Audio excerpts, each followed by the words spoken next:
Quando nós entramos num supermercado hoje e nós visitamos as gôndolas das frutas e das verduras, nós até esquecemos que frutas têm estações, que os vegetais eles podem fracassar no seu processo de germinação e produção. Porque nós estamos tão acostumados ao processo de irmos a um lugar para comprar os produtos, que nem sequer nos lembramos que as coisas não eram assim no passado.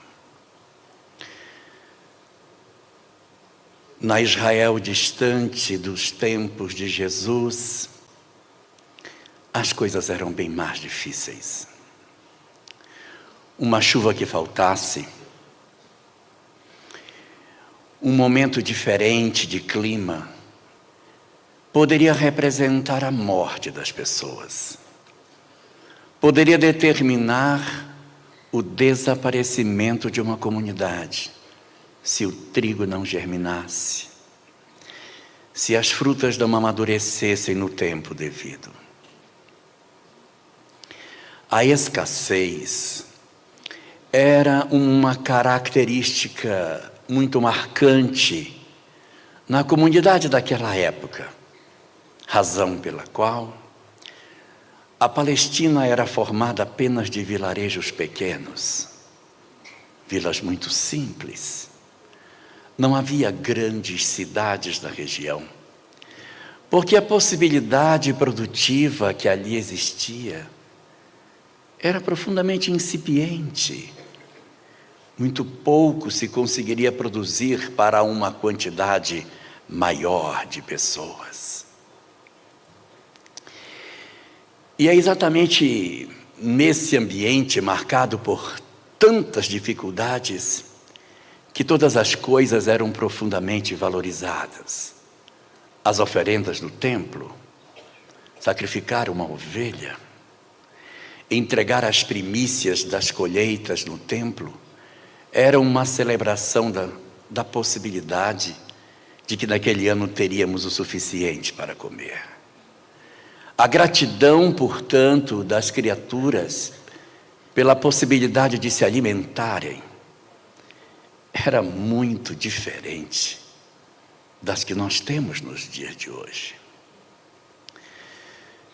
Exatamente por isso, nós encontramos no Evangelho de Lucas, no seu capítulo 5, o primeiro diálogo entre Pedro e Jesus, registrado nos Evangelhos. Lucas conta que naquele dia, Jesus havia chegado às margens do lago de Genezaré, e os homens haviam encostado 2 barcos, eram barcos pequenos, aproximadamente 8 metros de comprimento por 2 de largura, é o tamanho de 2 carros populares, um encostado no outro,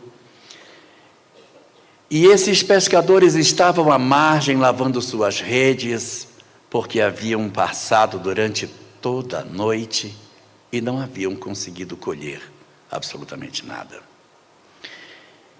E é nesse momento que Jesus aparece, e escolhendo entre os 2 barcos, o barco específico de Simão Pedro, ele pede que afaste o barco um pouco da praia.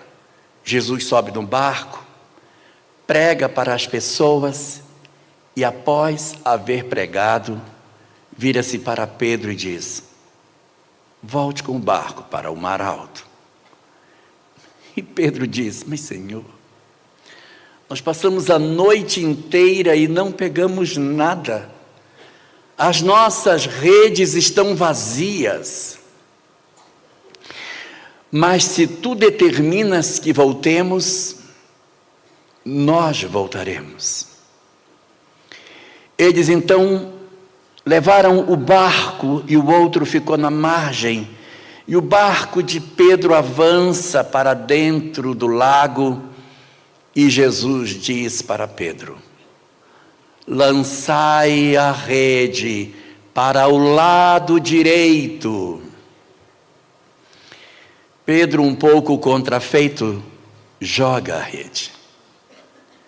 E quando puxa, havia uma quantidade tão grande de peixes, tão expressiva, que o barco parecia querer adernar com a quantidade que ele estava puxando do rio, e ele faz sinal para o outro barco que se aproxima e dividem a carga entre os dois.